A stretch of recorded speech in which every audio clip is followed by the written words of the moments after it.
1500 രൂപ കൊടുത്തിട്ട് എൻ്റെ കൂട്ടുകാരൻ ചതിക്കപ്പെട്ട ഒരു സാധനമാണ് ഈ ടോർച്ച്. അവനൊരു LED പ്രൊജക്ടറാണ് ബുക്ക് ചെയ്തത് 1500 രൂപയ്ക്ക്. പക്ഷേ അവന് കിട്ടിയ സാധനം ഇതാണ്. ഇൻസ്റ്റാഗ്രാമിലൊരു പേജിൽ നിന്നാണ് ഈ പണി കിട്ടിയത്. എന്തായാലും ഈ സാധനം എൻ്റെ അടുത്ത് തന്നിട്ട് പറഞ്ഞ് ഇതൊന്ന് റെഡിയാക്കി തരണമെന്ന് പറഞ്ഞ്. ഒന്നുമല്ല, ഇവന്മാർ പറ്റിച്ചു. അപ്പോൾ ഒരു വർക്ക് ചെയ്യുന്നൊരു ടോർച്ചിൽ ഇവന്മാർക്ക് കൊടുക്കണ്ടേ? അത് ഭയങ്കര ഒരു മോശമായ പരിപാടിയായിരുന്നു. ഇത് കാണിച്ചത് നല്ല കാര്യമൊന്നുമല്ല, മോശമായ കാര്യം തന്നെയാണ്. എന്നാലും ഒരു ന്യായമായിട്ടൊരു എന്തെങ്കിലും ഒരു വർക്ക് ചെയ്യുന്ന സാധനം കൊടുക്കണം. അത്രയും കാശ് അവൻ എന്തായാലും കൊടുത്തതാണ്. അപ്പോൾ ഈ സാധനം എൻ്റെ കൊണ്ടുവന്നിട്ട് ഞാൻ ചാർജറിൽ കുത്തി കഴിയുമ്പം ലൈറ്റും കാര്യങ്ങളും കത്തുന്നുണ്ട്.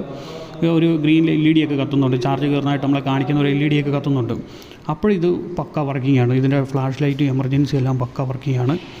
ചാർജർ ഊര കഴിഞ്ഞു. ഇത് എത്ര നേരം കുത്തിയിട്ടാലും ചാർജോ കാര്യങ്ങളോ ഒന്നും കയറത്തില്ല. അപ്പോൾ തന്നെ നമുക്ക് ഊഹിക്കാന്നുള്ളത് ബാറ്ററിയായിട്ട് സംബന്ധപ്പെട്ട എന്തോ പ്രശ്നമാണ്. എന്നാൽ പിന്നെ ഈ സാധനം ഒന്ന് അഴിച്ച് നോക്കാം. കാരണം ഇതൊന്നും വലിയ പണിയല്ല. മൊബൈലിൻ്റെ പണി വെച്ച് നോക്കുമ്പോൾ ഇതൊന്നും ഒരു വലിയ പണിയല്ല. അപ്പോൾ എന്തായാലും നമ്മൾ കേബിളൊക്കെ ഊരി ഇതൊന്ന് നമുക്ക് ഒന്ന് അഴിച്ച് നോക്കണം. അഴിച്ച് നോക്കുമ്പം നമുക്ക് ബാക്കി കാര്യങ്ങൾ അറിയാൻ പറ്റും. ഇതിനകത്ത് ഹാമറാന്ന് പറഞ്ഞ ഒരു സാധനമൊക്കെ കൊടുത്തിട്ടുണ്ട്. എന്തായാലും ഇതെല്ലാം അഴിച്ച് കുറച്ചിട്ട് നോക്കാം. അപ്പോൾ ഇതാണ് ഇതിൻ്റെ ഫ്രണ്ടിലത്തെ ഫ്രെയിമും കാര്യങ്ങളും ഗ്ലാസ്സും എല്ലാം. നമ്മളിതിൻ്റെ സ്ക്രൂ എല്ലാം അഴിച്ചു. ഇതിൻ്റെ ഹാമർ എന്ന് പറഞ്ഞ ആ സാധനം നമ്മൾ അഴിച്ചെടുത്തു. ഇതിന് ഫ്രണ്ടിൽ മാഗ്നറ്റാണെന്ന് തോന്നുന്നു. ഇതുപോലെ സ്ക്രൂവും കാര്യങ്ങളൊക്കെ ഒട്ടിപ്പിടിക്കണമെന്നുണ്ട്. എനിക്കിപ്പോഴും മനസ്സിലായിട്ടില്ല ഈ ടോർച്ചിന് ഫ്രണ്ടിൽ എന്തിനാണ് ഈ മാഗ്നറ്റ് വെച്ചേക്കുന്നത്. എന്തോ ആയിക്കോട്ടെ. അടിച്ചു നോക്കിയപ്പോൾ കാര്യം നമുക്ക് പിടികിട്ടിയത് ഇതിൻ്റെ ബാറ്ററിയുടെ ഒരു വയർ വിട്ടുപോയതാണ്. അപ്പം ഇത് ഡാമേജ് ആയിട്ടാണ് ഇവന്മാർ ഈ സാധനം കയറ്റി വിട്ടിരുന്നത്. എന്തായാലും LED പ്രൊജക്ടർ എന്ന് പറഞ്ഞാലും വെട്ടം വരും, ടോർച്ച് എന്ന് പറഞ്ഞാലും വെട്ടം വരും.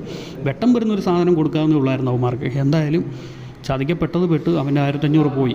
അപ്പോൾ ഈ വയർ നമുക്ക് ഇവിടുത്തെ സോൾഡർ ചെയ്തിട്ട് ഇത് കത്തുമില്ലോ നമുക്ക് നോക്കാം. അങ്ങനെ നമ്മൾ ഈ വയർ സോൾഡർ ചെയ്തിട്ടുണ്ട്. എന്നിട്ട് നമുക്കിത് അടയ്ക്കുന്നതിന് മുമ്പ് ഈ ബാറ്ററിയുടെ 2 സൈഡും ടേപ്പ് വെച്ച് കവർ ചെയ്യണം. ഇനി ഷോർട്ടോ കാര്യങ്ങളോ ആകണ്ട. അപ്പം നമ്മളതെല്ലാം കവർ ചെയ്ത് സെറ്റപ്പ് ആക്കിയിട്ട് അങ്ങനെ നമ്മൾ ടോർച്ച് ഫുൾ അടച്ചിട്ടുണ്ട്. അടച്ച് നമുക്ക് ഇനി ഒരു ചെക്ക് ചെയ്ത് നോക്കാം. അപ്പം നമുക്ക് ചാർജറിൻ്റെ സഹായം ഇല്ലാതെ നേരിട്ട് നമുക്ക് കത്തുന്നൊക്കെ ഉണ്ട്. പിന്നെ എമർജൻസിയൊക്കെ ആണെങ്കിൽ അന്യവട്ടമാണ് ഇതിൻ്റെ എമർജൻസിക്ക്. എന്തായാലും 100-300 രൂപയൊക്കെ വിലയുള്ളൂ കാണുള്ളൂ ഈ സാധനത്തിന്. അവൻ്റെ എന്നാലും ഒരു 1200 രൂപ അവൻ്റെ പോയില്ലേ. നമ്മുടെ കാശെന്നൊക്കെ പറഞ്ഞാൽ നമുക്ക് എങ്ങനെ ഉണ്ടാക്കുന്നതെന്ന് അറിയാമല്ലോ എല്ലാവർക്കും. അതൊക്കെ പോകാമെന്ന് പറഞ്ഞാൽ അത് വിഷമമാണ്. അവനിപ്പോഴും അതിൻ്റെ കാര്യം പറയും എന്നോട്, എൻ്റെ പൈസ പോയെന്ന്. അപ്പോൾ ഇതെങ്കിലും ഒന്ന് റെഡിയാക്കുവാണെങ്കിൽ ശകല സമാധാനം കിട്ടുമല്ലോ എന്ന് ഓർത്താണ്. എല്ലാവരും ടോർച്ച് നമുക്കെന്തിനാ. എന്തായാലും സാധനം നമ്മൾ റെഡിയാക്കിയിട്ടുണ്ട്. വെട്ടവും കാര്യങ്ങളൊക്കെയാണ്. പിന്നെ നമ്മൾ വില കൂടിയ ടോർച്ചിനേക്കാളൊക്കെ അത്യാവശ്യം നിൽക്കുന്നതായിട്ട് എനിക്ക് തോന്നിയിട്ടുള്ളൂ. ഇതുപോലെയുള്ള ചൈനയുടെ ഈ ടോർച്ചൊക്കെ. കാരണം ഇതിനകത്തൊന്നും പോകാനൊന്നും വലിയ സാധനങ്ങളൊന്നും ഇല്ല.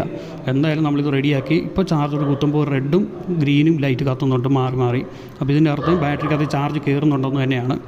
എന്തായാലും വേറെ കംപ്ലയിൻറ്റും കാര്യങ്ങളൊന്നും ഇല്ലായിരുന്നു ഇതിൻ്റെ LED എല്ലാം വർക്കിംഗ് ആയിരുന്നു. സ്വിച്ചും എല്ലാം വർക്കിംഗ് ആണ്. ഈ ഒരു വയർ വിട്ടുപോയപ്പോൾ ഡാമേജ് ആയിരുന്നു. ഇവന്മാർ ഇതിനകത്ത് കയറ്റി വിട്ട് ഈ പാവത്തിനെ പറ്റിച്ച് കളഞ്ഞു.